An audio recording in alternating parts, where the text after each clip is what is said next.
están? Muy buenas noches. El general de división de las Fuerzas Armadas, Luis Alberto Rodríguez López Calleja, el jefe del conglomerado empresarial Gaesa, falleció en la mañana de hoy en La Habana, aparentemente de un paro cardiorrespiratorio. López Calleja, de 62 años, exyerno del general del ejército Raúl Castro, era una figura clave en la jerarquía del gobierno cubano, que tenía además bajo su mando el principal grupo empresarial y la columna vertebral de la economía del país bajo el liderazgo de los militares. Aunque su presencia en la vida pública fue siempre discreta y pocas fotos y de bajo perfil, su desaparición sorprendió a los cubanos y ha levantado toda clase de suspicacias sobre las circunstancias que pueden rodear su muerte y el poder en la isla. López Calleja deja un vacío sustancial en la estructura de poder y abre además interrogantes sobre cuál va a ser el control del conglomerado militar que lleva las riendas del turismo y las operaciones financieras en la economía nacional, vamos, de los dólares. López Calleja, casado con Débora Castro Espín, la hija mayor de Raúl Castro, con su llegada al círculo familiar de los Castro, potenció sus opciones de mando en la esfera económica del país y fue nombrado recientemente como principal asesor del gobernante Miguel Díaz-Canel, el pseudopresidente. Con un Raúl Castro senil, en franco declive, sin saber honestamente cuánto va a durar y con muy pocas luces, la muerte de Rodríguez López Calleja sin duda acelera ese desmoronamiento de la dictadura y de los grupos de poder en la isla. Hoy solo quedan incógnitas, muchas interrogantes para un pueblo y para un exilio que observarán con mucha atención los pasos que tomará Cuba en los próximos días ante la pésima situación económica, los apagones, el desabastecimiento, la represión y la falta de libertades, unos elementos que podrían detonar a corto plazo en una explosión social. ¿Colaborará en algo la desaparición de López Calleja? Comenzamos.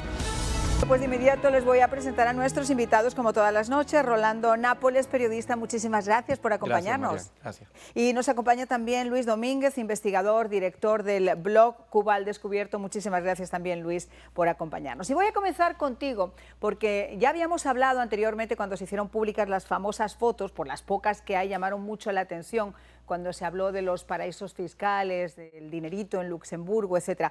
Pero para la audiencia que de repente no tiene tan ubicado quién era este zar en Cuba, cuéntanos cómo es que llega él directamente a la familia Castro y quién era realmente López Calleja. Sí, perfecto. Él llega ahí porque cuando él estudia en Los Camilitos, que es una escuela militar, en Playa Baracoa, ahí termina conociendo a Débora. Pero al principio era la hija del Che Guevara la que tenía relaciones con él. De alguna razón, por algún motivo, él decide dejar a una segunda por una primera y termina casándose con Débora, con la cual tuvo dos hijos, Raúl Guillermo, que es el guardaespaldas, que es coronel hoy en día, el guardaespaldas de Raúl, y una hija que se llama Dilmita Rodríguez Castro, empresaria hoy en día, esposa de un pintor cubano que ha venido a los Estados Unidos, ha estado en Nueva York, hace un par de años estuvo en Nueva York. Dime una cosa, vamos a ser honestos y vamos, obviamente todos son sospechas, no hay ninguna confirmación oficial, pero ya han ido saliendo cosas a la luz que tal vez no se sepan a grandes rasgos. Se habla de un posible cáncer de próstata. Se habla de un posible cáncer de pulmón. Se habla también de las malas relaciones que mantenía, incluso se habla de violencia doméstica con la hija de Raúl Castro y se habla de la pésima relación que tenía con los militares. ¿Esos factores de alguna forma pueden derivar en una muerte diferente a un paro cardiorrespiratorio? Él sí tenía cáncer del pulmón, él era un fumador empedernido, con Julio Casas, que fue su jefe en la FARC por mucho tiempo, en el quinto departamento de la FARC, que es economía. Los dos eran fumadores y siempre estaban en el Hotel Coli fumando uno con el otro y bebiendo sus tragos. Entonces, de que él tenga cáncer de pulmón es completamente creíble y yo sé que él estuvo internado en el CIMEC. Por cierto, muy cerca de la casa actual que él tenía ahora, porque él se separó de Débora hace unos años y vivía en 180, entre 15 y 17, en Atabey, probablemente a 4 o 5 cuadras del CIMEC, que es el hospital por excelencia de los Castro, y también Hugo Chávez estuvo internado ahí. Rolando, yo hablo de vacío de poder, porque obviamente con un presidente mal llamado presidente, que realmente es más una figura decorativa, es una especie de títere que maneja las cuerdas de Raúl Castro, con un presidente como él, con una figura como Raúl Castro, honestamente más en un lado que en el otro. Ese vacío de poder, ¿quién lo utilizaría? Yo sé que había designadas tres posiciones claras, en las que una de ellas era Raúl, pero ¿esto no acelera de alguna forma la descomposición de esta revolución? Marian, yo creo que no hay en estos momentos un vacío de poder en Cuba, porque está Raúl Castro. Y aunque queramos o no, Raúl Castro está vivo, sigue ejerciendo su poder, sigue tomando sus decisiones y hay que contar con él. O sea, yo creo que no está públicamente presente, a lo mejor no está en la parte administrativa del día a día, de la contabilidad, etcétera, etcétera, pero sí es la persona que da las órdenes de reprimir al pueblo. O sea, a mí me parece que sigue habiendo ese poder real en Cuba. Yo lo que creo es que en este caso, y hay un debate hoy incluso en las redes sociales, que quién tendría más poder hoy en estos momentos antes de la muerte de él, entre López Calleja y el hijo de Raúl Castro.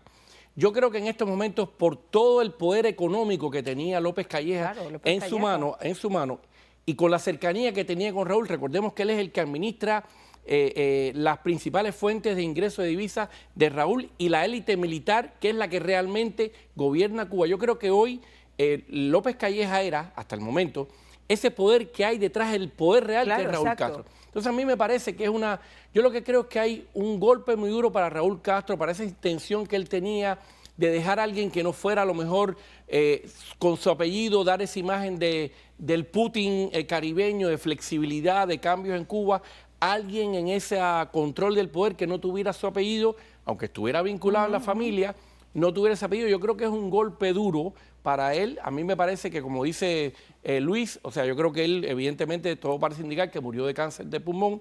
Realmente se levantan las alarmas porque en los últimos tiempos han muerto muchos generales después del 11 de julio. Eso comentaba yo en la radio. Exactamente, y de pronto todo el mundo hace pensar que hay, lo más probable, una lucha de poder, un desmoronamiento del régimen, una quiebra dentro del régimen. Sin embargo, yo creo que hoy la apuesta que había hecho Raúl Castro por esa figura, fíjense que en los últimos tiempos lo pone en el buró político, lo pone, lo designa él, lo designa en la Asamblea Nacional. General sin méritos políticos. Exactamente. Y de pronto aparece en México el propio presidente mexicano diciendo, y saludamos al asesor principal de Díaz Canel. Entonces, evidentemente había una apuesta. Incluso estaba hablando hoy con un colega aquí, con Rolando Cartaya, y me decía que lo más probable es que había una apuesta para que un futuro fuera primer ministro, porque la constitución esta cubana que ellos que ellos impusieron recientemente, no permitía que hubiera un presidente de 60 años, y él tenía 62. Sin embargo, sabemos que Cuba,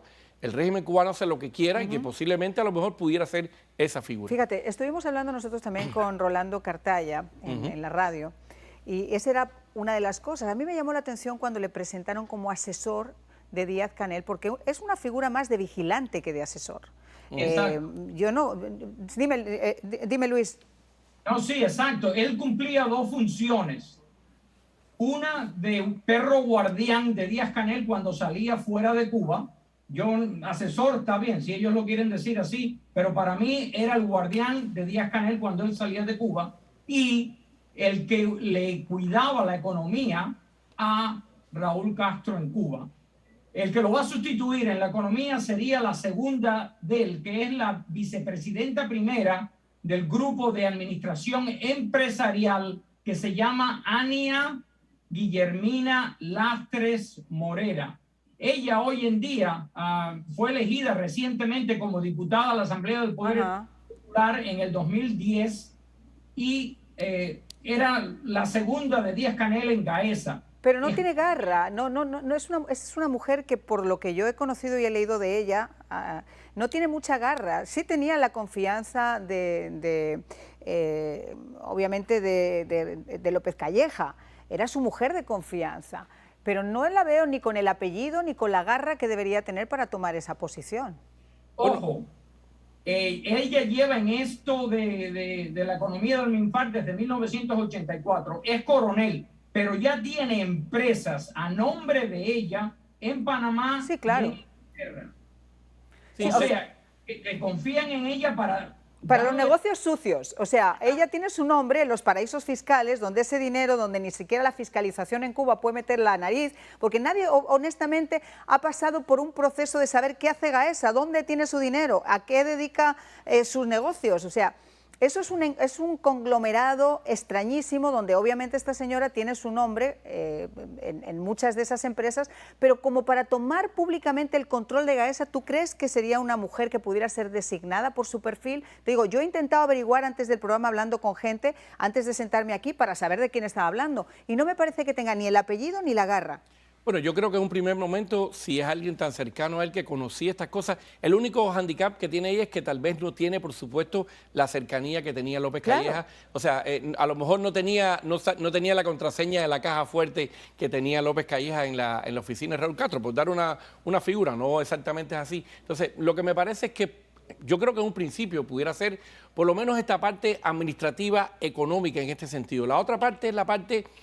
Realmente este poder detrás en la sombra, ¿quién lo pudiera tener? Yo creo que hay dos poderes. Está el poder de dar palos en Cuba, de reprimir a las personas, pero está el poder que yo creo que es más importante hoy para ese régimen que está tratando de imponer un capitalismo de Estado en Cuba, que es el poder de cómo yo te financio esos palos en la isla. Entonces, yo creo que hoy este hombre tenía ese poder que yo creo que es el importante.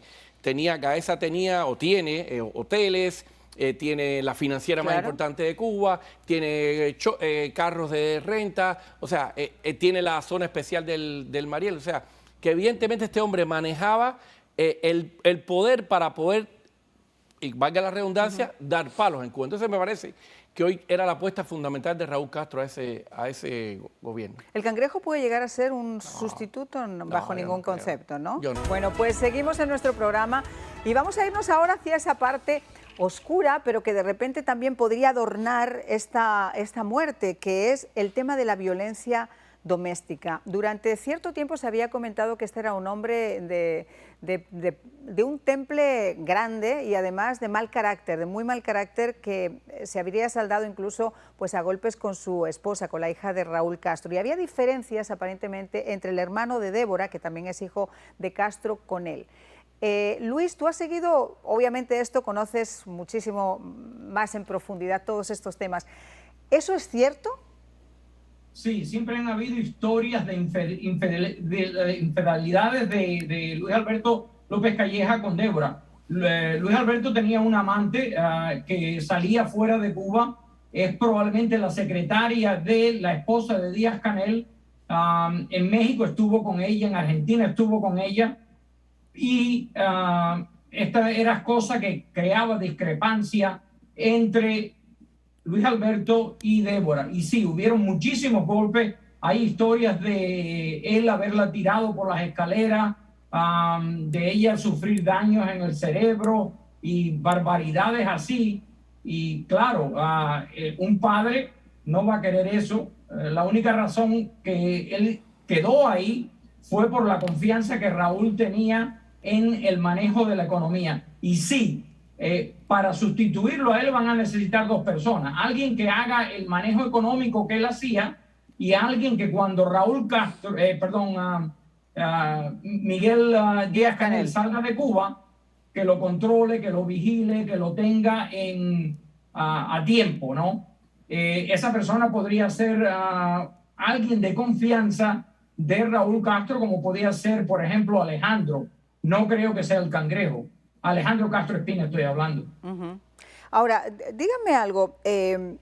Yo te escucho atentamente y me quiero imaginar a un padre en condiciones normales que sabe que su hija ha sido violentada de esa manera, que la han tirado por las escaleras, que la han hecho tal. ¿Hasta qué punto ese hombre, por una cuestión, quizá a lo mejor es más importante lo que callaba y lo que sabía este señor que apartarlo de un plumazo de la familia, Rolando? Es que recordemos que la Revolución Cubana es machista.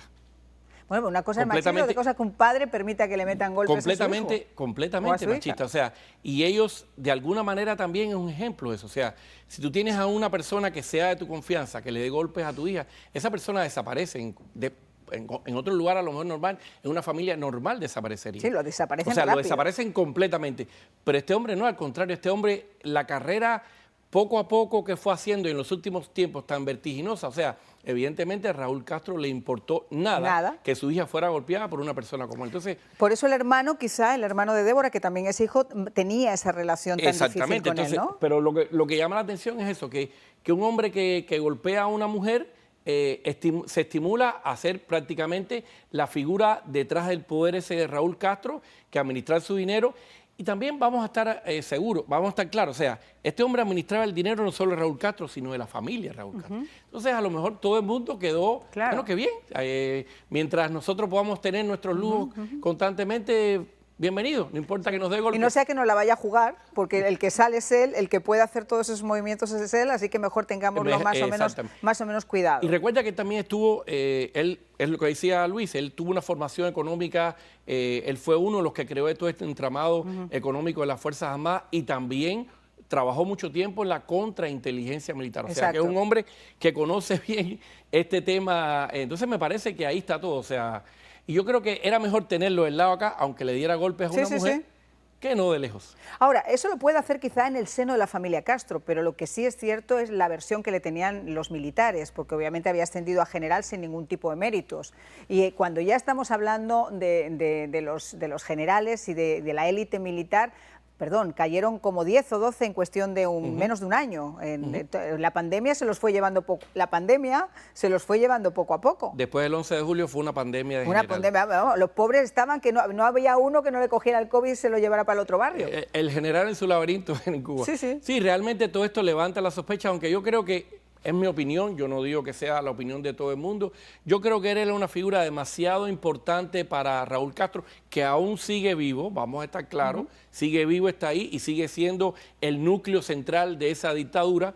Entonces no creo que era, bueno, puede ser interés de algún otro general, pero no creo que era un momento para desaparecerlo. Es mi opinión, mi modesta opinión. Sí. La verdad es que nos vamos a tener que agarrar los machos todos porque no hay ninguna confirmación oficial y dudo mucho que a pesar de esas dos líneas que dio el diario Granma pueda haber mucho más. Ahora, Luis, ¿qué se sabe de ese edificio también que se está construyendo, el famoso edificio López Calleja? Una inversión absolutamente millonaria en el Vedado, cuando además el pueblo está pasando por las peores dificultades. El edificio, los carros que importan para el turismo, tienen carros para la policía. Esto es la cosa que el cubano de a pie no se puede explicar. ¿Cómo es que en un país donde no hay dinero para nada, tienen dinero para estas propiedades que están construyendo, hoteles en playas exquisitas, pero las calles y las casas de La Habana se están cayendo? Ese es el problema. Mientras Díaz-Canel vivía y pasaba todo su tiempo en el edificio de la Marina, en el puerto de La Habana, en el cuarto piso era donde tenía su oficina, Cuba se estaba cayendo a pedazos. Y ese es el problema y eso es lo que hay que demostrarle y enseñarle al pueblo cubano para que aprenda la verdad de lo que se hace con el esfuerzo que le piden a ellos todos los días. Bueno, ese es el famoso sistema comunista, el famoso sistema de la igualdad en pobreza para todo el pueblo y la igualdad en riqueza para ellos, porque son todos comunistas de salón. A mí que me digan un solo comunista ahora de los que conocemos habitualmente que siga a rajatabla lo que debería ser la doctrina socialista comunista. Vamos, que si más levanta la cabeza se vuelve otra vez a ir para el otro barrio. Recordemos también que en toda la pandemia no iban turistas a Cuba y ellos siguieron construyendo hoteles de lujo, habitaciones. Me comentaba el propio Cartaya, que creo que fue un artículo que él escribió, que Gaesa casi tenía más habitaciones de hotel que el conglomerado de Disney. Entonces, yo creo que es muy... O sea, eso te demuestra cuál es la prioridad para ellos. La prioridad para ellos era sencillamente buscar la fuente de divisas para Raúl Castro y para esa élite militar. Si no, como gracias a Dios hay las redes sociales, cuántas, como decía Luis, ¿Cuántas perseguidoras le decimos en Cuba? ¿Cuántos carros de policía no se compraron Mira el 11 de recientemente? julio, acuérdate cómo iban vestidos como Robocop esos policías para reprimir a las manifestaciones el 11 de julio. Y mientras en la pandemia había que haber, las personas tenían que llevar a sus muertos a En veces en carretilla. carreta, ellos compraron autos de lujo para el turismo y autos para la Lo represión. acabas de definir muy bien cuando has dicho que Gaesa era como Disney. ¿Por qué, querido Luis, tu conclusión? Para el que quiera saber la verdad de lo que es Cuba, que coja un mapa satelital de Cuba, vaya al aeropuerto de Ciudad Libertad y ahí va a ver carros por doquier del conglomerado de Gaesa, que mientras no hay turismo en Cuba, no hay beneficios para esos carros. Han comprado carros y carros y carros y esas pistas de ese antiguo aeropuerto están llenas de carros para el turismo cuando no hay ambulancias en Cuba. Cuba completamente al descubierto, nunca mejor dicho, mi querido Luis, ¿tu conclusión? Yo creo que hoy, aparte de esta muerte, yo creo que hoy, como decían aquí, exiliados cubanos, es un momento también para unir las fuerzas para cambiar esa Cuba que tanto los cubanos merecemos.